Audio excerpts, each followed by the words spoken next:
हाँ दोस्तों, वेल्थ इतने चैनल पे आप सभी का स्वागत है। आज की इस वीडियो में हम मैक्स फाइनेंशियल सर्विसेज के रिजल्ट्स देख रहे हैं। ये लाइफ इंश्योरेंस इंडस्ट्री में कंपनी काम करती है और इसका मार्केट कैपिटलाइजेशन 31,500 करोड़ के आसपास है। इसका P ratio as per BSE 3,200 के पी पे 3,200 पी पे ये कंपनी काम कर रही है। तो चलिए देखते हैं इसके रिजल्ट्स। हम कंपनी के कंसोलिडेटेड रिजल्ट्स देख रहे हैं और ये सभी फिगर जो है वो क्रोर्स में है। तो अगर हम रेवेन्यू फ्रॉम ऑपरेशंस की बात करते हैं तो 10,164 करोड़ का रेवेन्यू रहा है इस क्वार्टर में, जो पिछले क्वार्टर में 9,168 करोड़ का था और पिछले साल के सेम क्वार्टर में 9,316 करोड़ का था।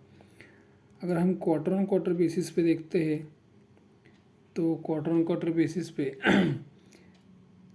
10.9% से रेवेन्यू बढ़ा है और अगर हम ईयर ऑन ईयर बेसिस पे देखते हैं तो 9% से रेवेन्यू बढ़ा है।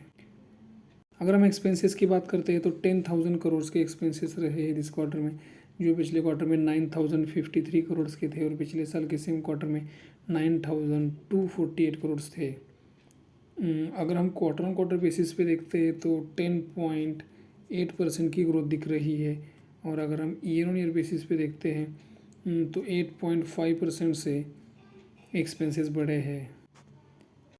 अगर हम नेट प्रॉफिट की बात करते हैं तो 170 करोड़ का नेट प्रॉफिट आया है इस क्वार्टर में, जो पिछले क्वार्टर में 101 करोड़ था और पिछले साल के सेम क्वार्टर में 61 करोड़ था।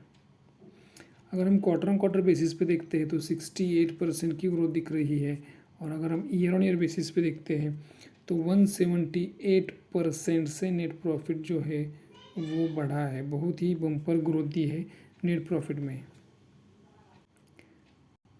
अगर आप सेगमेंट वाइज रिजल्ट को देखना चाहते हो तो यहाँ पे भी सेगमेंट वाइज रिजल्ट को स्टडी कर सकते हो। तो इस वीडियो में इतना है। अगर ये वीडियो आपको इन्फॉर्मेटिव लगा है तो वीडियो को लाइक करना, चैनल को सब्सक्राइब करना मत भूलिए।